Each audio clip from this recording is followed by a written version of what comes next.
Just waiting on YouTube again. It's a bit slow again. And I'm live on Facebook and YouTube. And once again, it's your boy M.K.S here back in another video. And yeah, as I say today, as I said in part one, I'm hoping to focus on Celtic having a partnership, Celtic to have a partnership with Asia, and again vice versa. Hopefully towards a mutual benefit. I hope you enjoy it. Thought of a few things to cover, but yeah, hopefully I'll have something to cover for all these points, and these are pointers number 11 to 20, so can't think of much to say in the intro for once, but probably for the best. So here goes. So number 11, I wonder what Celtic could do to improve, what they could change. I guess improvements require change. As a creature of habit myself, I do struggle with that, but what could Celtic do to improve, to do even better? Which I hope to come to in a bit more details.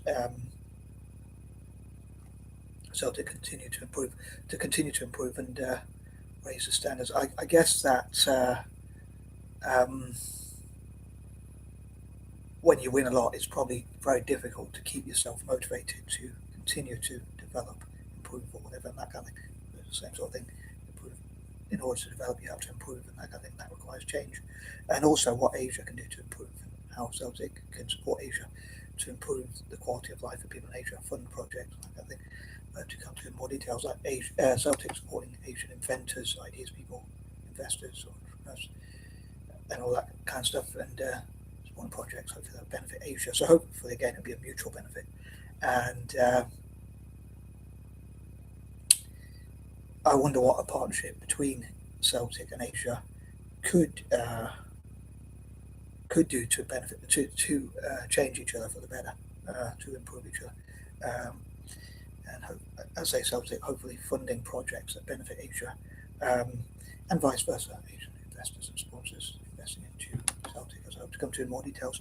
But yeah, I wonder how the partnership could change both, hopefully for the better, ideally, and Celtic as they funding education and training people, like even maybe entrepreneurs who support Celtic, for instance, going to Asia and teaching people about business. But yeah, the club funding education, training, teaching, training, and that kind of thing, and things that hopefully benefit Asia, and developing nations generally, and that kind of thing. And again, hopefully towards a mutual benefit. Also, how can the club be more marketed, branded, or whatever in Asia? How can it promote itself more in Asia, which I talked about, I think 2 or 3 weeks ago, I think it was.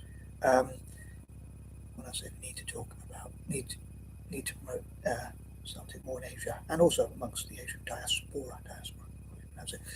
Number 12, as I say, on that note, as they, how can it be better marketed, and how can they promote each other, support each other, encourage each other, and basically just help each other to benefit, again, be a mutual benefit. So obviously both parties, if you like, benefiting. So as I say, Celtic supporting Asian businesses, entrepreneurs, investors, ideas people and whatnot. Asian empowerment, getting more Asians into football, from the playing side to the coaching and managing side and that kind of thing. And again, hope both will see all different ways that they can benefit each other. I suppose that's my dyslexic creativity or neurodivergent creativity generally. Again, a point I might come to a few times, but sort of combining things together and using creativity. One thing I think, if neurodivergent people show what we can do for time from Celtic, hopefully people from Asia, Africa, and around the world will see a positive side to neurodiversity as well. Side note. Number 13, one thing I mentioned in part one, and I was thinking about my fears for Celtic. I guess it'd be on Friday today as well, fear Fridays. But yeah, on Wednesday I talked about my worries. So same sort of thing, but same thing, I guess. I use those terms interchangeably, but if they're not the same thing anyway. But so basically, so I get to the point we're trying to. My fear is, like, when Celtic won the league, there was a pitch invasion. Now, the claim is that the claim is that there was a lot of violence, and the second thing people have been typing up and talking about is people have just been discussing, and I think somewhere in Europe, Eastern Europe, obviously Celtic is in Europe technically, but Eastern Europe, here in Britain we normally refer to things like we say in Europe or whatever, but in Europe, obviously, as they technically Britain is part of Europe, but I can't remember what teams. I don't think it was Sarajevo. I don't know, anyway, but two teams compete for the league in a similar way apparently, and they got when a match is abandoned or whatever, or is cancelled at the last minute.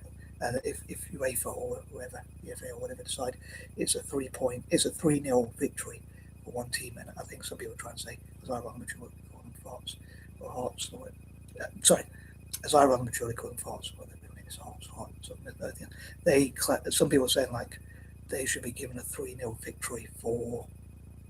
Obviously, I hope this doesn't happen. These are my fears and that kind of thing. But worries, fears, worries slash fears or whatever. Here we go. But so yeah, sorry. But they claim that the game was abandoned before the final whistle. It would be very disappointing, dare I say, gutting, if that did happen in the future. We're celebrating. I think we've won our 5th league title in a row and 121st trophy, and then they suddenly take it away from us, like or whatever.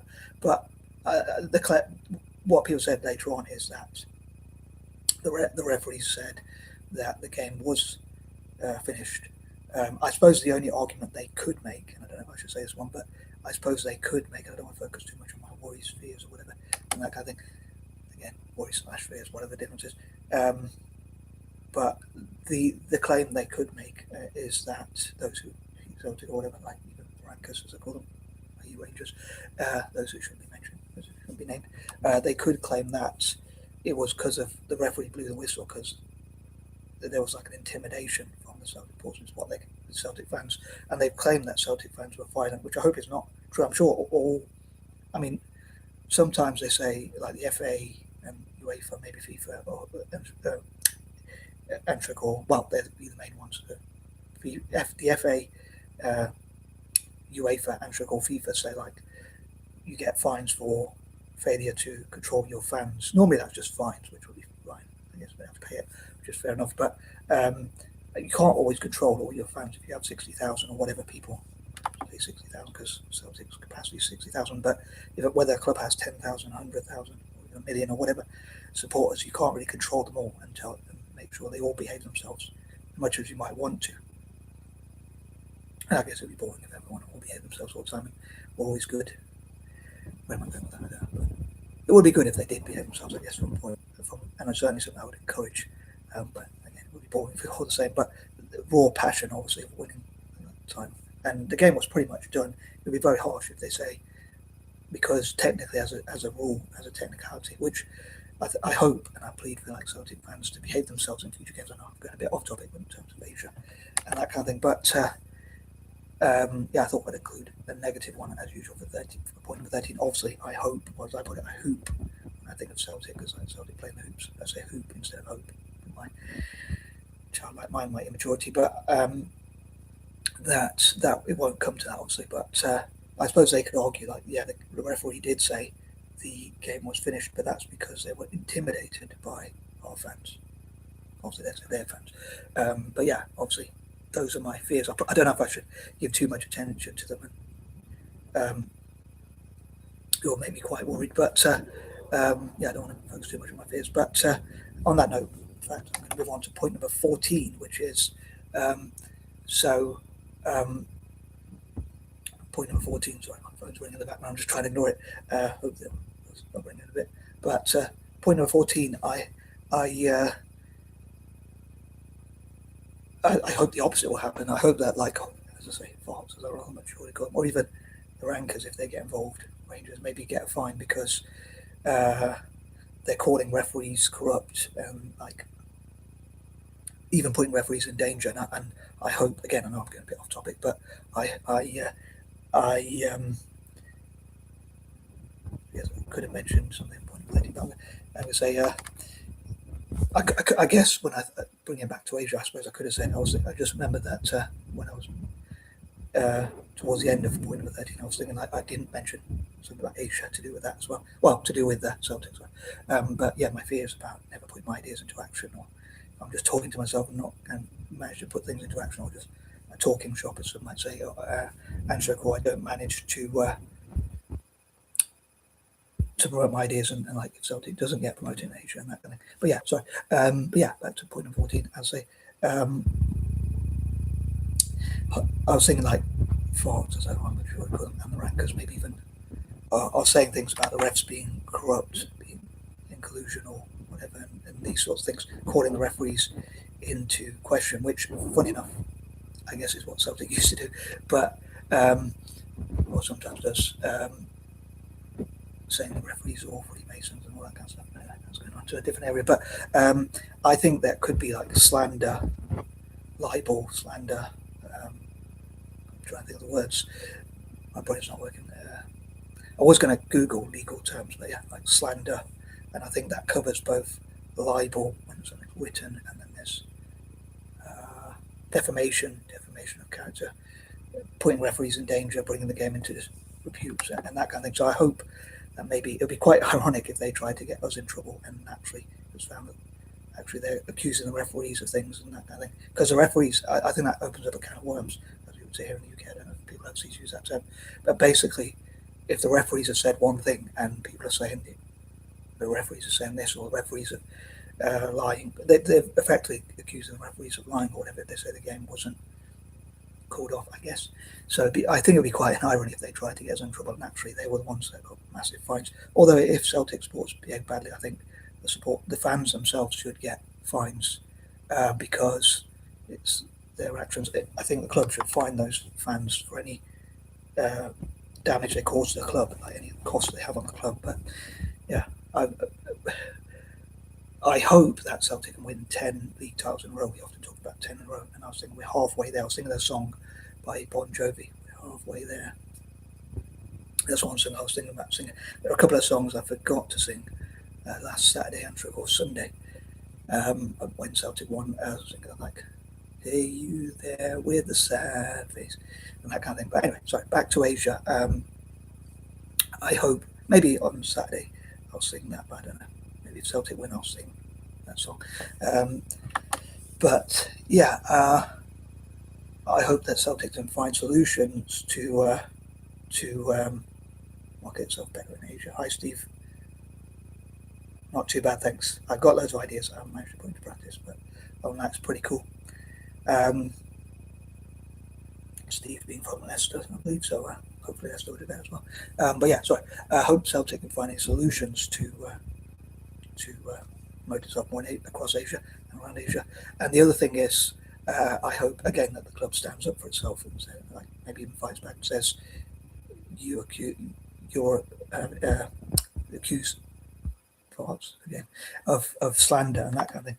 Number 15 is one I think I was thinking about trying to think for this video, and I thought I'm struggling to think of something for point number 15. I know I mentioned in part 1 in point number 5 about how the goal is to benefit Celtic in terms of winning more trophies, which is what I want Celtic to do, to continue to win the most trophies in Scotland and to win as many as possible. And there's one I was going to mention, but I'll probably mention that a bit later. And at the same time, benefiting Asian economies and Asian football development and that kind of thing. So I think I'm going to stick at that because I can't think of one for point number 15. But moving on, number 16, as I say, I think it'd be interesting to see what the partnership could entail, what it could achieve, what could Asia and Celtic FC achieve by working together. Number 17, as I say, I'd love to see Celtic winning 10 league titles in a row, or maybe even more. As I say, it'd be funny, I think, if Hearts got in trouble for trying to get us in trouble, and they were the ones who got in trouble. From the clips I've seen, and obviously I'm looking at it from, as they say, from green tinted spectacles, but they say there's been no evidence of Celtic fans being violent. I'm sure some were. You're always going to have bad eggs, if you like. I'm sure both sets of supporters, both sets of fans would have those sort of things. But one Hearts player, I don't know if it was Lawrence Shankland, but he stood on one of our fans' phones. Now, some people say he deserved it anyway, even other Celtic fans say he deserved it because he was on the pitch and he shouldn't have been on the pitch at that time. But pitch invasions happen, and not the only argument I think Hearts could have is that the game was finished early. That's the only argument I think they could have, or the violent element. But that's a football player who should be an example. I know people might say football heroes, not role models, but he shouldn't be stamping on a fan's phone, even if the fan was on the pitch. I don't think that gives him an excuse. Reminds me of a story, but I'm not going to tell it right now. Of stamping on his phone, and I think he should be forced to pay for it. I know there's an incident with Ronaldo where he did something like that, but he paid for the guy's phone afterwards. And I suppose emotion will run high, but yeah, I think it'd be funny. And Ranka's got sued. But yeah, I hope Celtic can win 10 trophies in a row. 10, not even 10 trophies, 10 titles, and start winning trebles and win as much as possible. And the other thing is, and I hope a partnership with Asian nations and having fans all around the world, investors, sponsors, and that kind of thing, which I hope to come to again, will, and all that sort of stuff will benefit the club. And maybe in the future there could be some great players and even managers, coaches, and whatnot coming from Asia, directors of football, those involved in it in football. Lots from Asia would be great, and from Asian backgrounds around the world, the Asian diaspora, as I say. But yeah, for point number 17, I was thinking like imagine ifs. I normally think of imagination, and I was thinking, I don't think too much as you could probably tell. I was thinking like, could you imagine if Celtic could catch up with or even overtake Al Ahly of Egypt? I think they're called Al Ahly, which are the most successful domestic side in the world. I'd love for Celtic to be, at the moment we are in Scotland and in Europe, the most successful domestic side. I know people say like, you're not Real Madrid or whatever, which fair enough. After thinking of the partnership with Italian football and Celtic, like, I hope Celtic can help Italian football improve and vice versa. They can practice together and share ideas and that kind of thing together, and hopefully Italian football can help Celtic. Italian football can help Celtic become world class, but Celtic could conversely help Italian football at club and country level practice together and that kind of thing. But yeah, imagining Celtic catching up with or even overtaking Al Ahly. Talking about my fears, though, I often feel like the world ending soon and that kind of thing, but I hope I'm wrong. The world can last to like the year 3000, and then Celtic can win. And Italian teams, I love for the Italian national team to get its act together and win so many trophies, and Italian club teams in Europe and internationally, and Celtic, at least in Scotland, to continue to win the most trophies. Hopefully, Rankers won't catch us up there. Rangers, I call them Rankers, rather maturely. But yeah, talking about imagine ifs as well, before I move on to point number 18, I'd say Celtic having so many academies across Asia and for Asian communities, and funding from Asia to build more of those academies and have partnerships, as I said before, with the companies like Tata, Rise Industries, Toyota, Alibaba, Luxury Mittal, and people like that, Mittal Steel or whatever it's called, ArcelorMittal, Chinese steel companies, and all sorts of different companies. In the women's team, we do have a couple of Chinese players, I think. Don't really follow women's football that much, if I'm honest. But I know we have at least two. We might even have more than that. In the men, also, we do have a few from Japan, one or two from Korea, and we've had a few from those backgrounds. But yeah, hopefully in the future, more great players can be developed from Asia and from the Asian backgrounds and part Asian backgrounds, which is a bit of a dilemma for me because at the same time I want Italy to go ahead, but hopefully they can benefit each other, as I say, Italian football, Celtic, and Asian communities, benefiting them in football and in terms of Asia, their economies as well. But yeah, I'm going to move on to point number 18, as I say, Celtic football for good and what they can do to benefit Asia and hopefully tackle poverty, alleviate suffering, spread peace, love, joy, hope, and happiness, benefit Asian businesses and organisations, companies, and whatnot, and that kind of thing. Number 19, also supporting STEM education for people across Asia, and number 20, supporting young entrepreneurs, youngpreneurs, mompreneurs, and that kind of thing. So again, hopefully be mutual benefit. And actually, I forgot to say in point number 11. I'm wondering whether to include this in part 3, but in point number 11, I forgot to say. I'll say what I remember. I might say again in point number 21, but giving a bit away there. But I'd love to know what you think about what Celtic could do to market itself across Asia, and what could a partnership entail? How could it benefit Celtic and Asia, Asia in football and generally, and Celtic in football? How could it benefit both? And on that note, I'm out, and peace and love.